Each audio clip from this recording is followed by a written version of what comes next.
Hey everyone, welcome to episode 13 of Miller's Military Moments. Lucky episode 13, I might add. It's a baker's dozen, right? Get an extra, whatever it is the baker made for you that day. Donuts, my preference. So welcome to the midweek special episode. Episode 13, Barracks and Family Housing.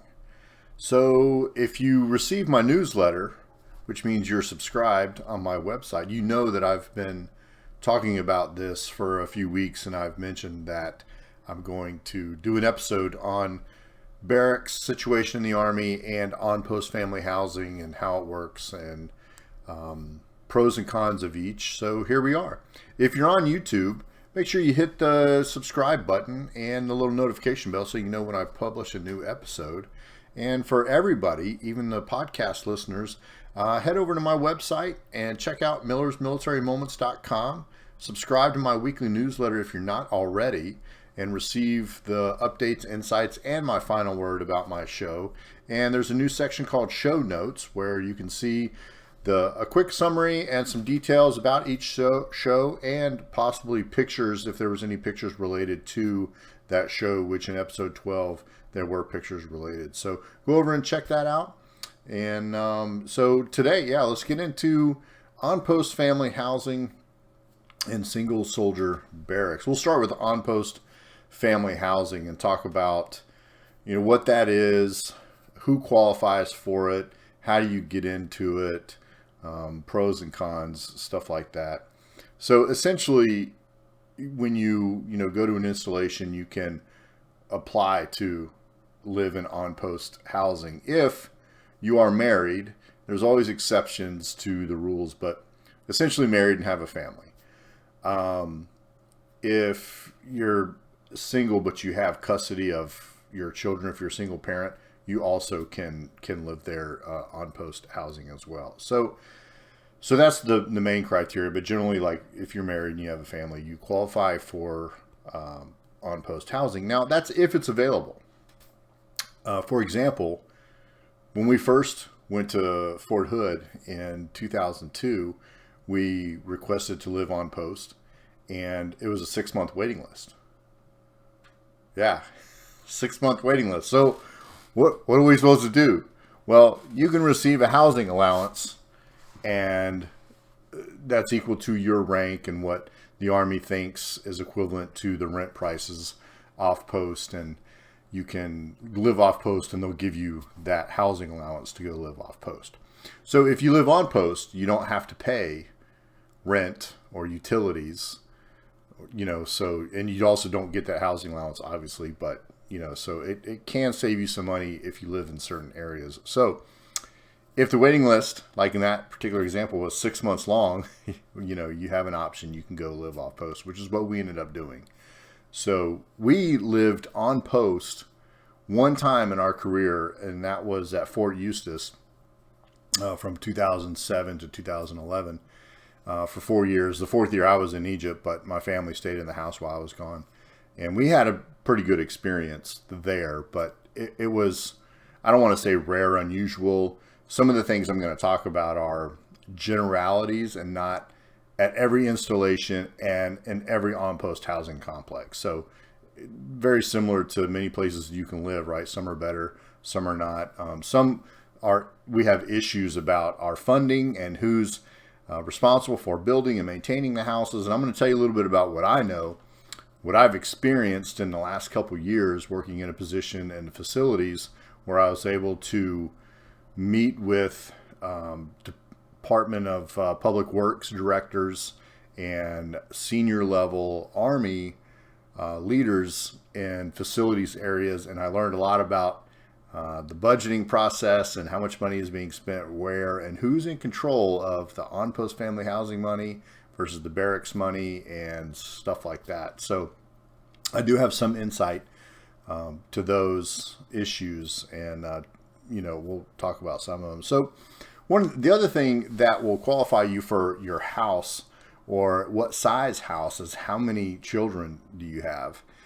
And I can say that it was a little bit frustrating for us no matter where we went. We at least usually asked hey, can we look at what's available on post? But because we only had one kid, no matter when I was a sergeant, staff sergeant, so E5, E6, they'd always want us to give us like a 2-bedroom. When our housing allowance, if we chose to live off post, would easily cover, a 3 or 4-bedroom house, which we typically wanted because we wanted an extra bedroom for, a family to visit, or a workout room, something like that. So that was always frustrating for us. So you have a couple of different, criteria. It's your rank. Your rank does matter. A lot of times your housing area will be like E5 and below or E6 and below. Sometimes at the bigger installations, like Fort Hood, Fort Bragg, Fort Riley, Fort Drum, stuff like that, Fort Campbell, they'll have, their areas will be split up a little bit more, like E4 and below will live in one area, and then you'll have an area for junior NCO, so E5 and E6 will all live together. But it just depends. Installations are a little bit different. So that matters. Your rank matters, and then how many children matters. So when we were at Fort Eustis, we lived in E6 and below. I was an E6, a staff sergeant at the time, but we lived right next to a private, which it doesn't necessarily matter. At that particular installation, they were not on my unit. I wasn't their boss. They didn't work for me, so it never was an issue. I guess it could be an issue in another installation. But sometimes also you've got to we do have rules that cover fraternization and different rank structures. We're not supposed to socialize with each other, so you've got to be careful of that. But most of the time, it's not too much of an issue in housing. But so that was how our housing was structured there. So, those are the main criteria that'll determine what house you get, what size it is, and maybe where it is on post. Now, some installations, and I don't know about all, but I think most, if you turn down a house that is offered to you, you go to the bottom of the list. So let's say you want to live in a particular neighborhood and they're offering you a house in neighborhood B, but you want to live in neighborhood A, and you say, no, I don't want that one. They say, okay, that's fine. They push you down to the bottom of the list, and then they offer that house to the next person. So that's a challenge sometimes too. With, do you really want to give up that house? Do you want to live off post? Sometimes the location of your on-post house to where you work is important. Sometimes the location outside of post is not really good. Maybe it's not safe. Maybe your family doesn't want to live there. Maybe the schools aren't great.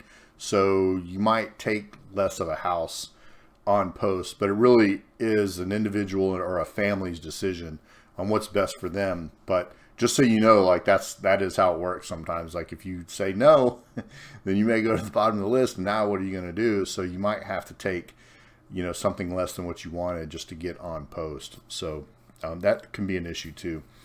So, and it could be new or old. They've been updating housing for a long time since I've been in, because the housing has been in such old and disrepair, really. So they have been making progress in updating and building new housing, but there's been some challenges with that, and I'm going to talk about some of those challenges here in a minute. So when you live on post, though, one of the advantages, or I don't know, it comes out kind of even anyway. But so you don't pay rent, you don't pay utilities, meaning power, water, stuff like that. You do pay for, internet, cable, your phones, anything like that. So now electricity, what they've also been doing recently in the last 10 years is, as long as you stay within the average use of everybody in your area, then you don't have to pay electricity bill. If you go over that average use, then you have to pay some. And in Fort Eustis, Virginia, we ended up having to pay a couple times. It was like $20, but still, it was kind of interesting. And none of us were ever home all day. And our neighbors next to us had 3 kids that she was homeschooling and home all day, plus washing dishes and washing clothes. And they had a bigger house than us. They never went above the average use, yet we did several times. And so I just could never figure that out. But So, but for the most part, in general, yes, you don't pay rent, you don't pay for utilities, but you also do not receive that housing allowance. So the soldier receives their base pay, but they don't have to pay the rent and stuff, and then they don't receive the housing allowance. So just like if you were to live off post, you would receive the housing allowance that should cover, at least your rent and possibly some of your utilities, depending on where you live. So, could be. I mean, that's a pro, and some people like that. They would rather just live on post and not pay any of that stuff. So when it comes to maintenance, when something's wrong, it's very similar to renting a place. You just call the Department of Public Works, the DPW, on post, and they have a department dedicated to, on post family housing that goes and works over there, and you submit a work order just like you would if you lived in an apartment or if you were renting a house off post. You'd call your landlord and, or the property management company, and they'll send somebody to fix it. And in theory, right? So I'll tell you, in Fort Eustis, we had pretty good service, and we had a couple of issues. Not a whole lot of issues. Now we moved into a brand new house too, so that made a big difference. But the couple of issues we had, they came out right away, and it wasn't too big of a deal. And we fixed it. The guys were nice, after hours too. So everything was fine. But it doesn't happen like that all the time and at all the places. Now, I will say that I think one of the issues really, so Fort Eustis for us, it was a small post at the time. It was a smaller post, and there wasn't as many people there, so it's not as many houses to maintain, not as many issues to address versus, a Fort Bragg, Campbell, Hood. These places are huge. And I mean, they have, 40 to 50,000 soldiers based there and their families. So you can just imagine the amount of on-post housing and then barracks and stuff like that. So I think that was one of the pros being there, was it was smaller versus some of the bigger installations, is where we typically see a lot of the problems. It's a lot to manage, and then budgeting becomes a problem. I mean, it does. We don't want to admit that, but budgeting becomes a problem, meaning we don't want to admit that we're not spending the proper amount of money to take care of our soldiers' families' house and our barracks, right? Nobody wants to admit that, but that's what happens. Money gets taken away from those areas from time to time, and I'll talk a little bit about that as well. So another thing that happened that was really a big deal with our housing is around 2006 and 2007, we transitioned to privatized housing, meaning the military no longer was responsible for building or maintaining the houses. So in theory, it sounds great. We're going to pay this private company, a civilian company, to build these houses, and they've got to get all the proper permits and get it approved, and then they're going to maintain it, and they've got to pay for the maintenance of it. And now they have a contract with DPW and the people that come and, however that works. But 2006, remember, look, it's the surge. We are fighting in Afghanistan and Iraq, and the Army and DOD as a whole. We've got to focus on war fighting. And look, the private companies, they're going to do right and take care of our families and their soldiers' housing, right? You would think so, but there's a lot of instances where they didn't, and they still don't.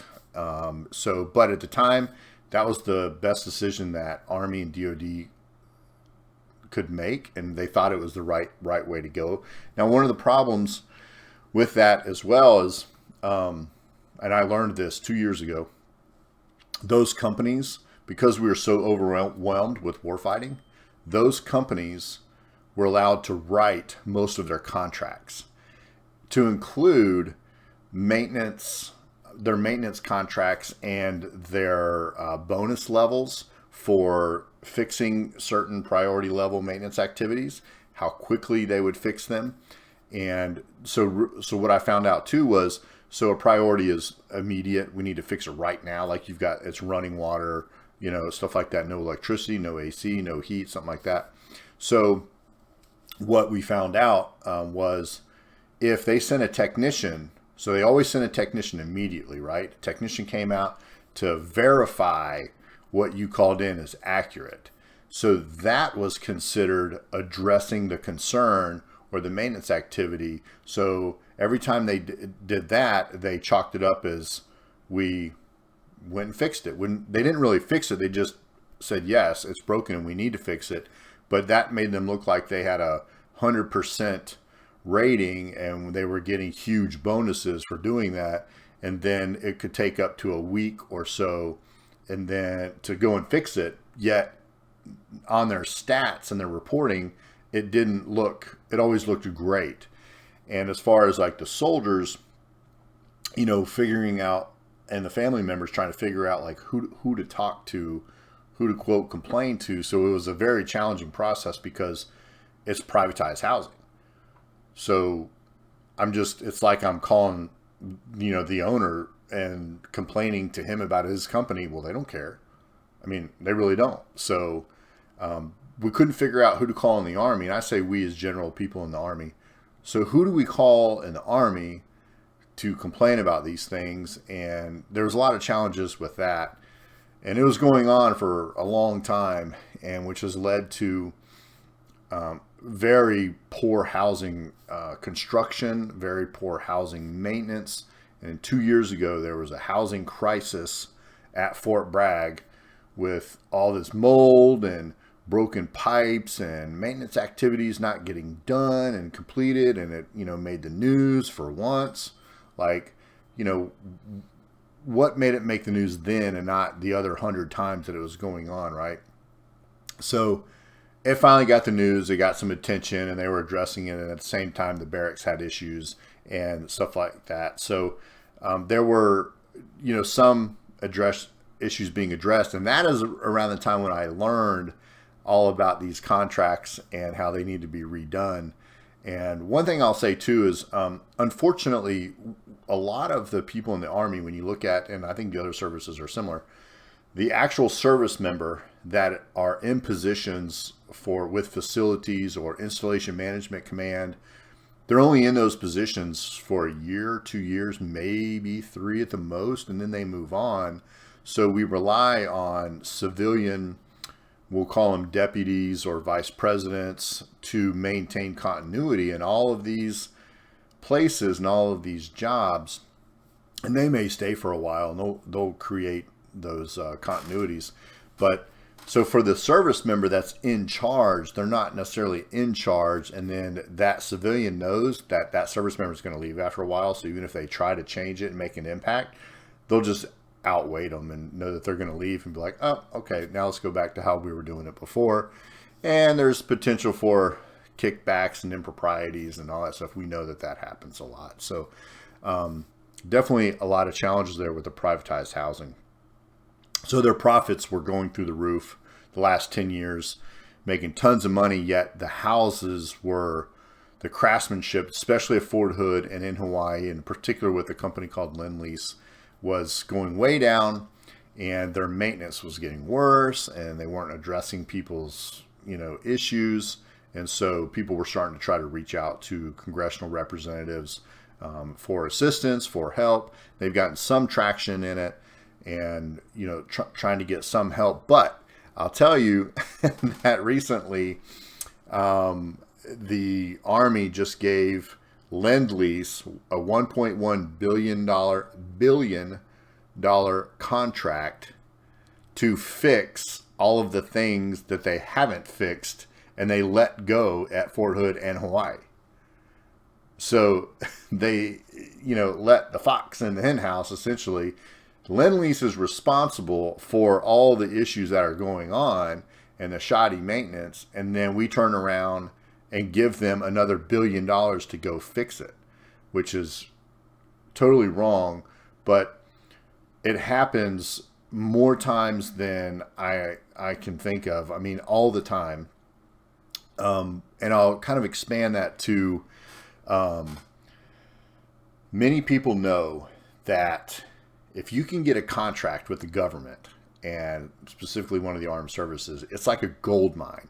We joke all the time in the Army, like when we're going to retire, we're like, man, when I retire, I got to find something to sell to the Army, because they'll buy it, they'll pay 10 times what it's worth, and you'll be laughing all the way to the bank. And I'm telling you, it just, they claim to have all of these processes to make sure they have a bidding process, and they take the quote lowest bidder or the best bidder.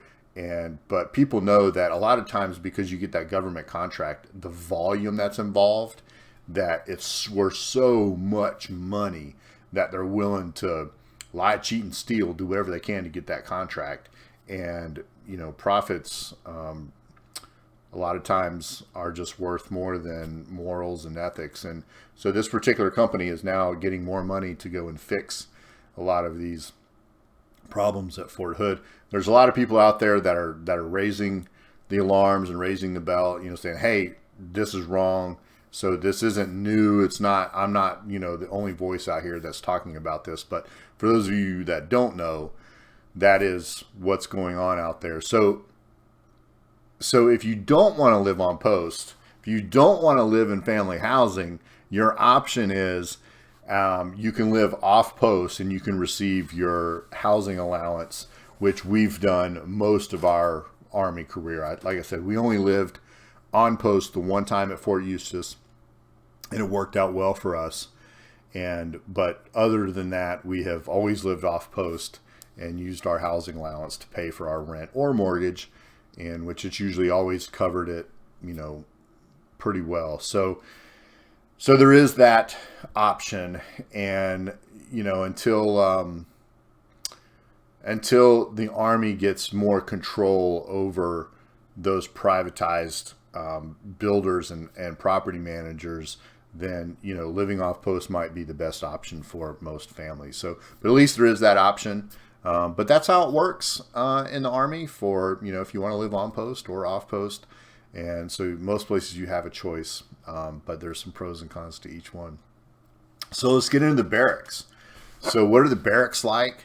Who lives in the barracks and who maintains them? And, you hear people, I don't know, you may hear people complaining about them. I hear people complaining about them all the time.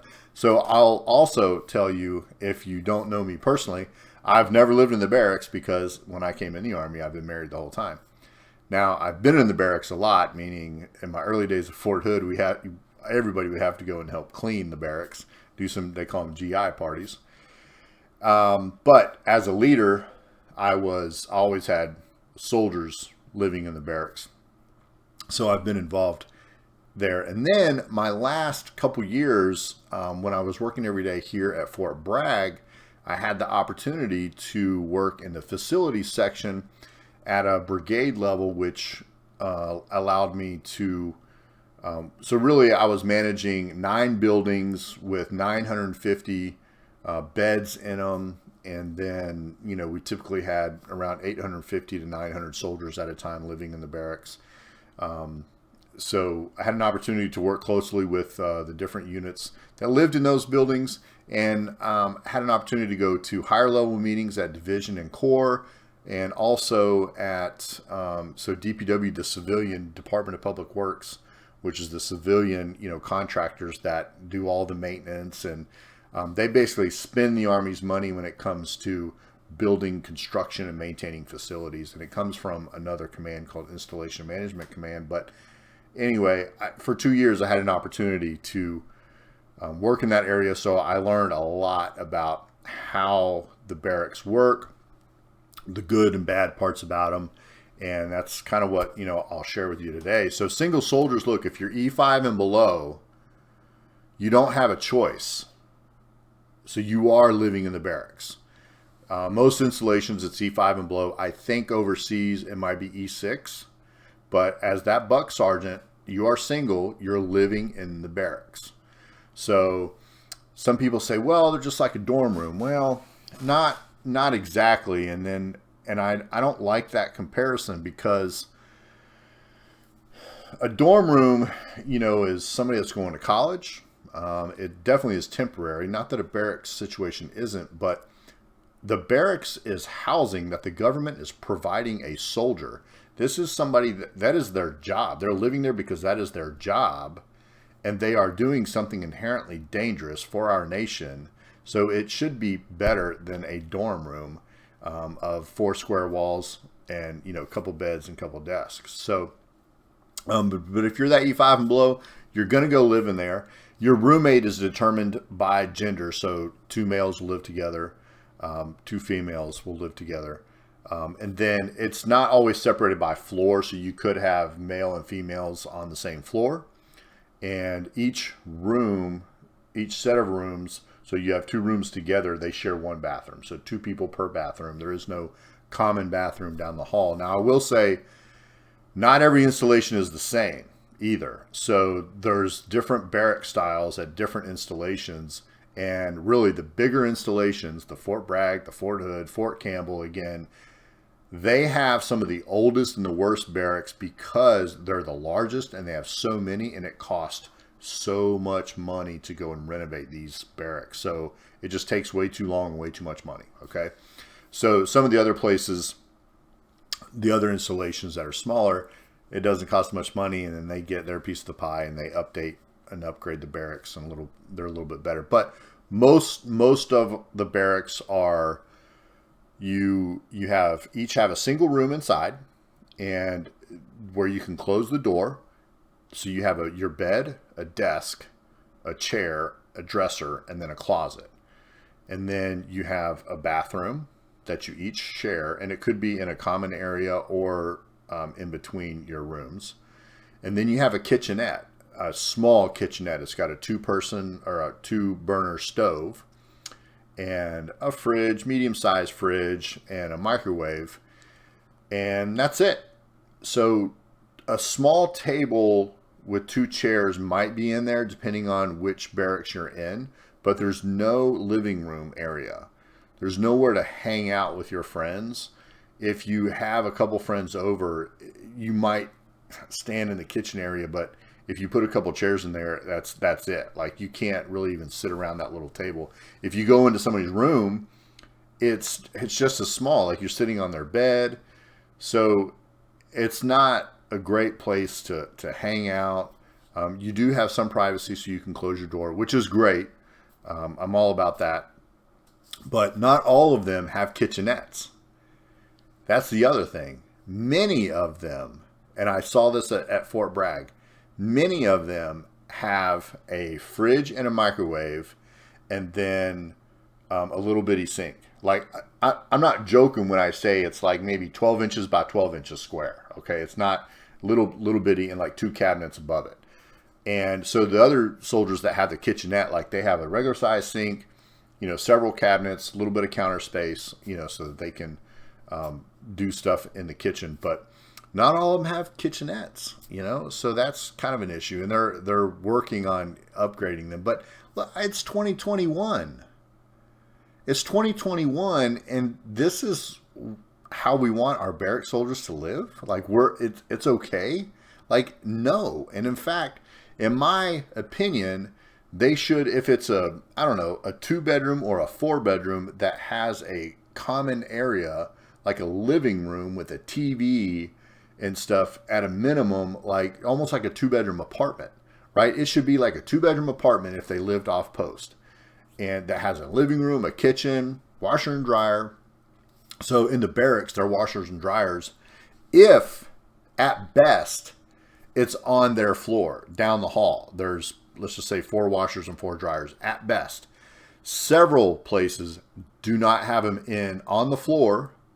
Several buildings have them just on the first floor in the building, and there's like 6 floors.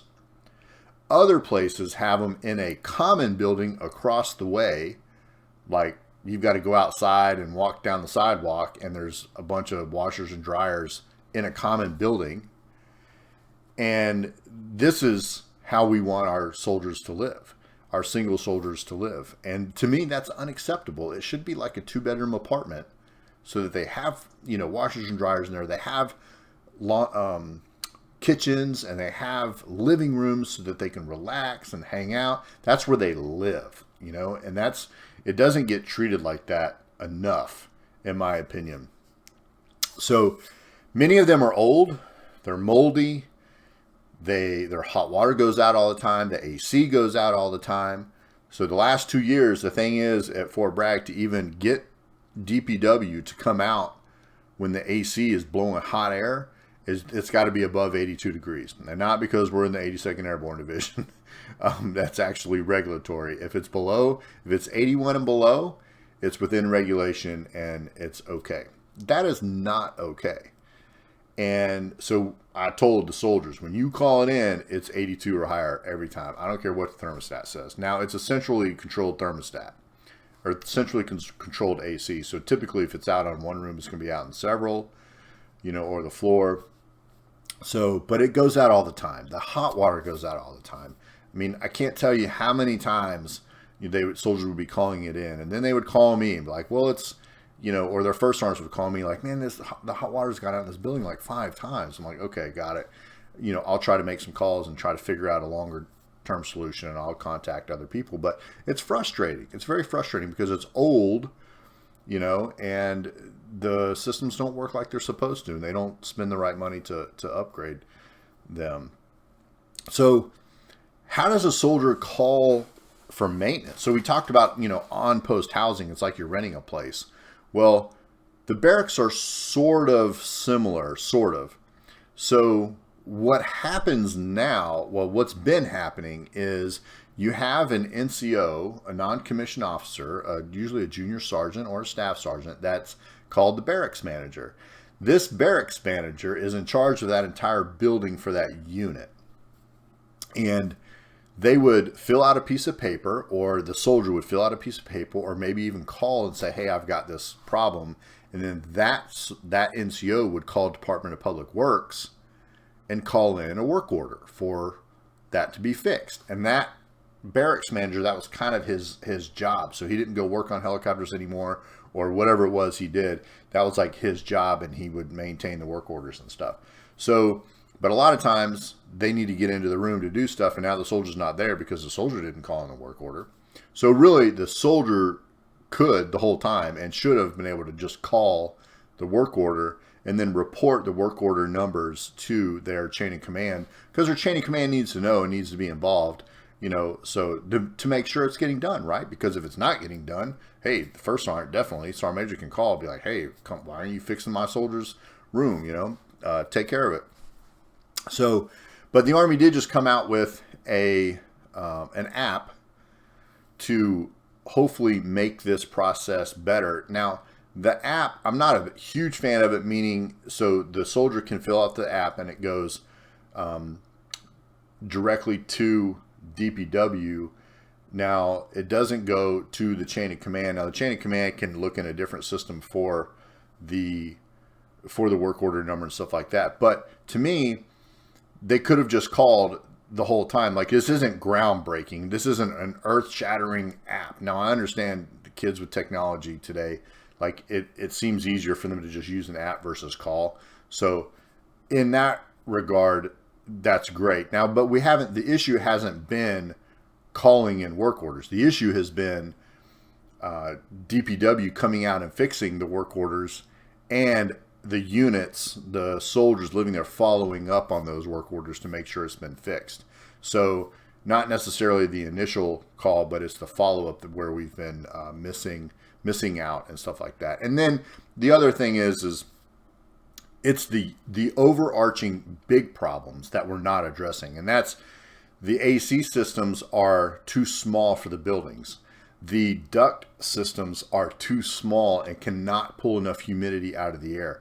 They've done tests in several of our buildings, and they measured the humidity level, and it's above acceptable levels. Well, if you have too much humidity, then you're going to have mold.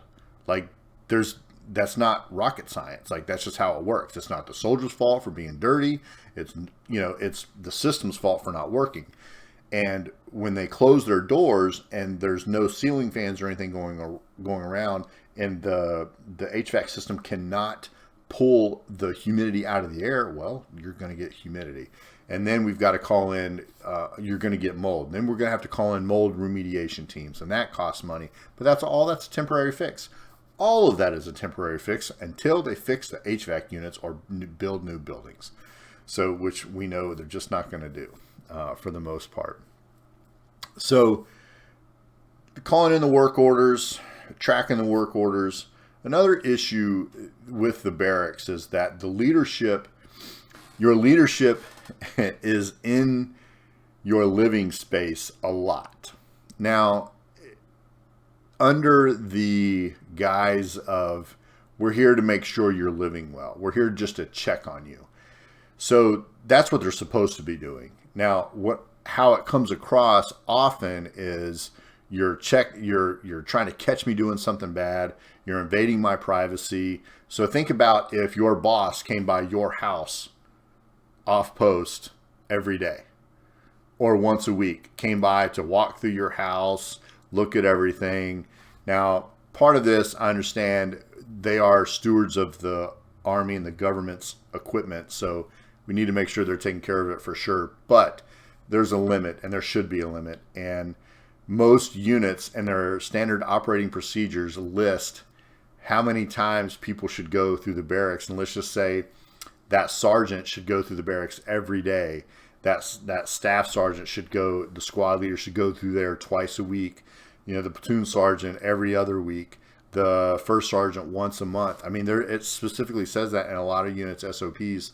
And so that's a lot of people coming into your living space. And so are you ever really getting away from work? And do you really feel like that's your home? Now, if you have an issue, by all means, hey, come look at this issue. I can't get it fixed. DPW is not listening to me. Please help me, Sergeant, get this fixed. Hey, I got it. You know, absolutely. But that is a negative thing when it comes to morale. The leaderships are invading their space and just, you know, hovering over them. And it's always a negative interaction. So supposedly the Army's getting better. They've got a new slogan, people first, and they're trying to take care of their people, our people, better. So we'll see. But that's one of the things that needs to change. And, you know, so that adds to the morale just sucks. And when you talk about all the maintenance issues and your AC doesn't work and your heat doesn't work and all those things don't work, and then plus people coming in your room all the time wanting to inspect it and see how you're living, and everything's your fault and not, you know, and if it is your fault, that's okay.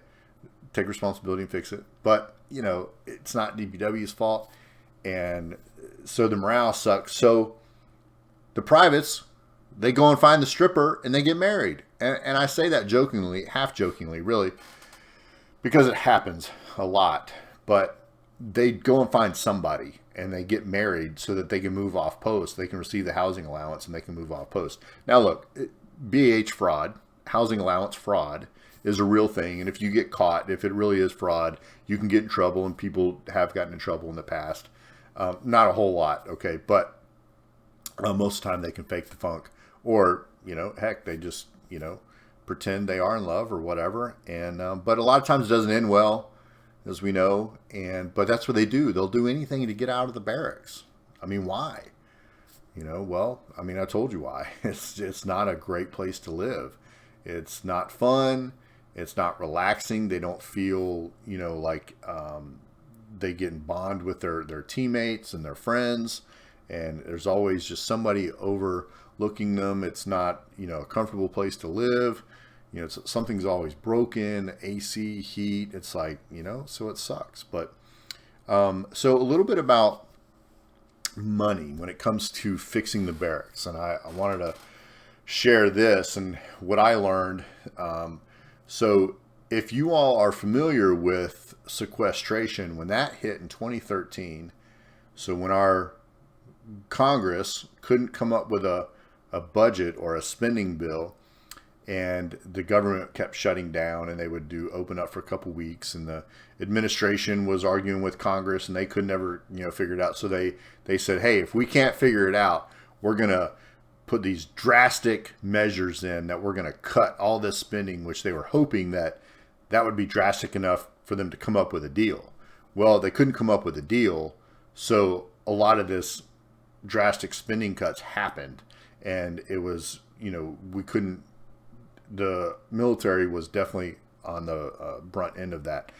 And really 2013, so if we think about that, there was a lot of talk of, you know, us downsizing and the wars were over and we were all coming home.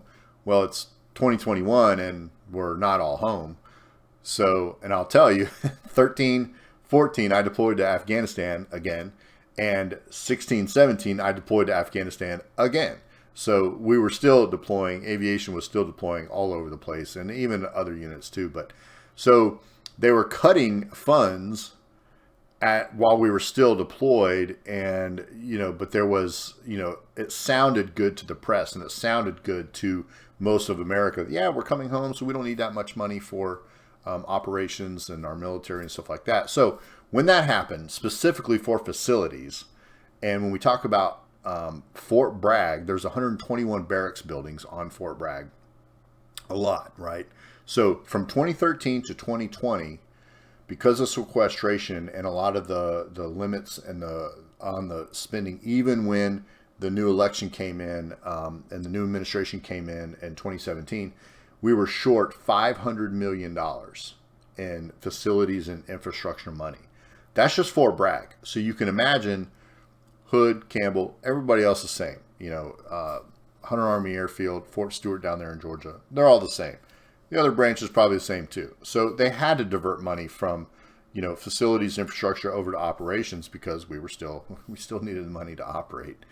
So that's money that goes into maintaining the barracks, which is why it turns into we're putting Band-Aids on fixing these things instead of long-term, fixes. Now, so that's just one example of why we need everybody to care about the military, and about the budgets and the amount that gets spent. Now, I'm not telling you that we need more money. I'm not saying that, because we waste a ton of it. I will be honest with you with that. I believe we waste a ton. But what I will say is that we can't be asked to be all over the world and cut our money. It doesn't work like that. I mean, so something's going to have to get cut, which means if we're still going to be deployed to Afghanistan, Iraq, Syria, Kuwait, and rotating units into Germany because we don't have them stationed there anymore, and Korea, well, if you take money from those budgets, then that money is going to come from infrastructure facilities. It's going to come from new equipment. It's going to come from all kinds of places like that, and personnel stuff, right? So that's where we need people. We need America to be involved in that and pay attention to that stuff. Most of the soldiers, I'll tell you, most of them, even though they have phones and they take pictures of stuff and they try to go to the news or whatever, most of them just deal with it, right? And do their time and either get out or get promoted, move on, do the best they can. And they don't complain that much about it. They just suck it up and drive on. But look, we don't want them to just suck it up and drive on. We should want them. I want them to have a great place to live, a comfortable place to live. I mean, look what we are asking them to do. Look what they have volunteered to do. Volunteered to be in harm's way wherever our politicians decide that they should go.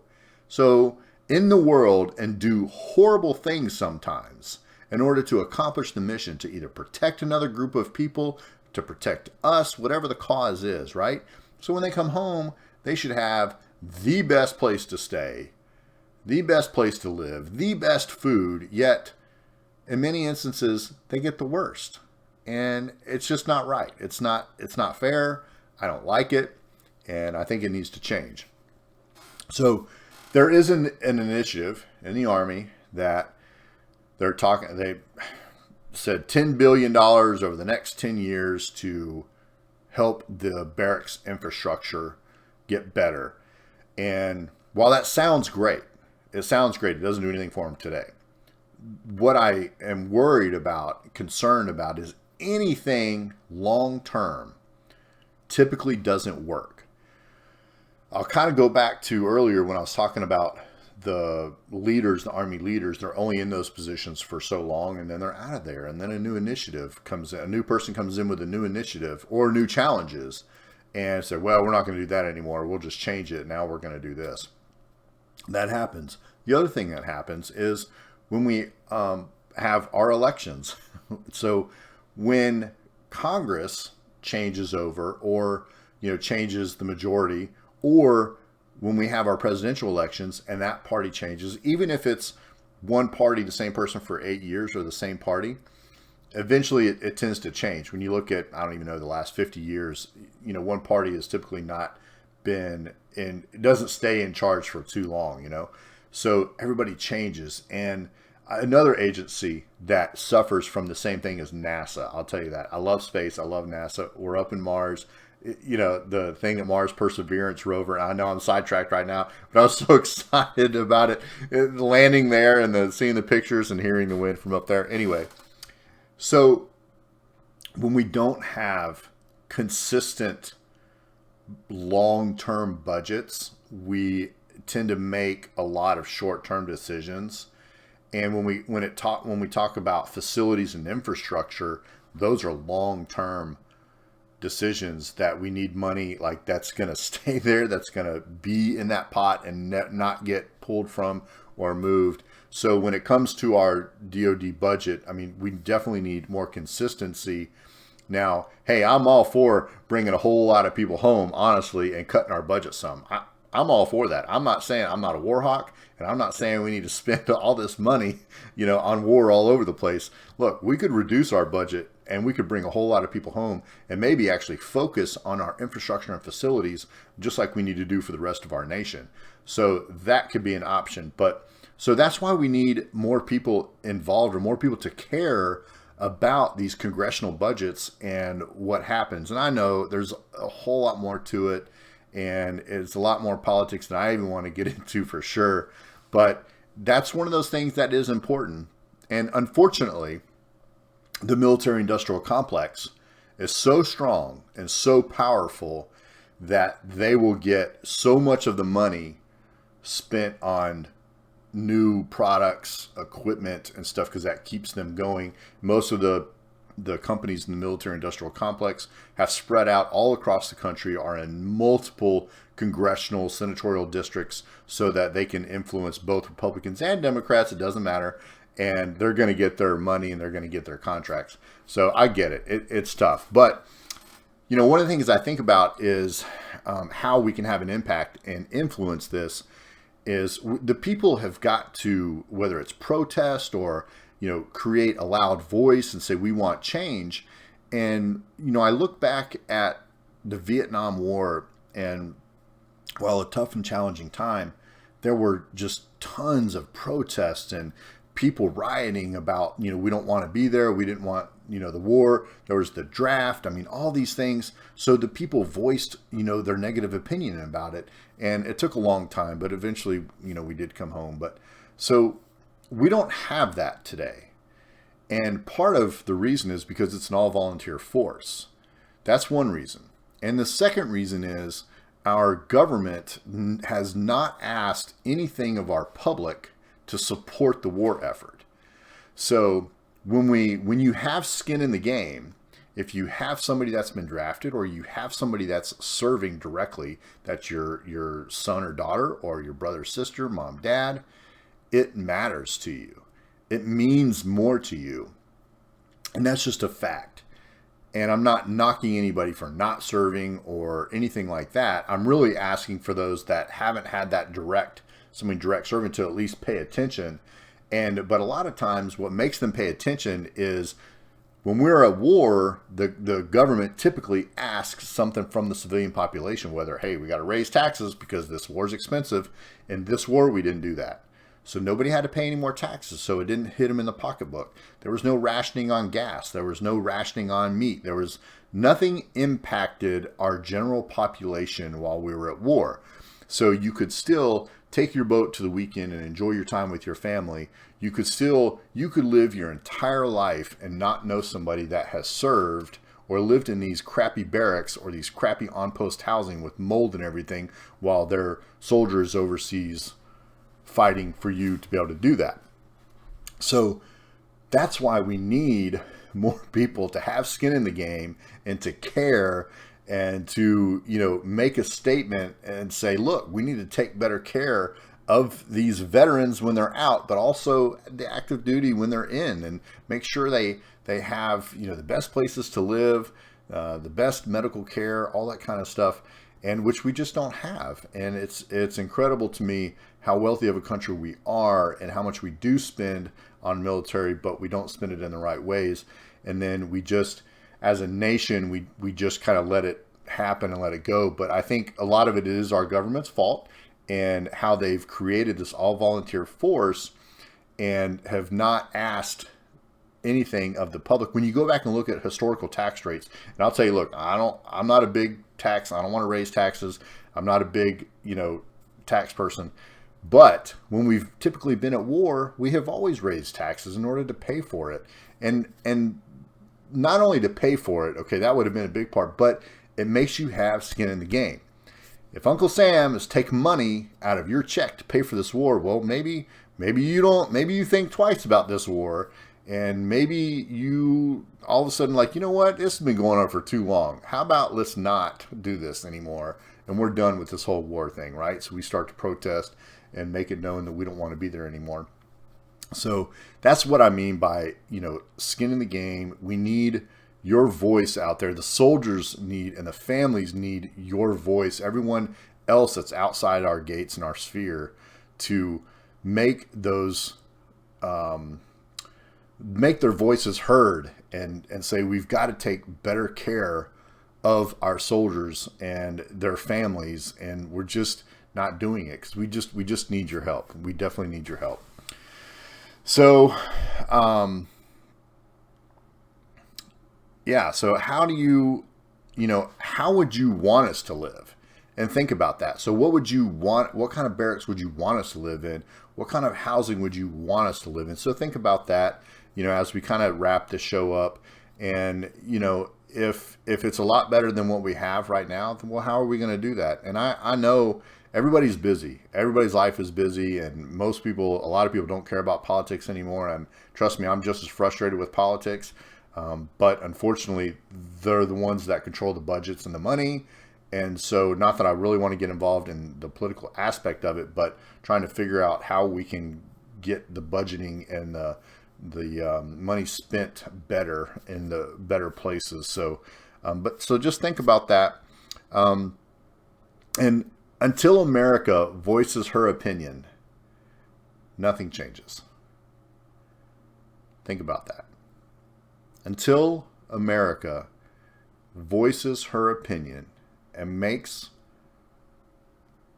it loud and clear for everybody in DC to hear, nothing's going to change. And I could do another podcast a year from now, and the barracks situation will probably be the same. So think about that. So that's all for today's special episode. Thanks for tuning in. I appreciate it. Make sure you check out our website. Check out our socials, millersmilitary.moments.com. Hit that subscribe button. If you are able to help others, I ask that you reach out and help them. If you need assistance and help, I ask that you reach out for that help. And I hope that you get it. And let's all do our part to make our part of the world a better place. Until next time, I'll see you next week. Y'all have a great week. Peace.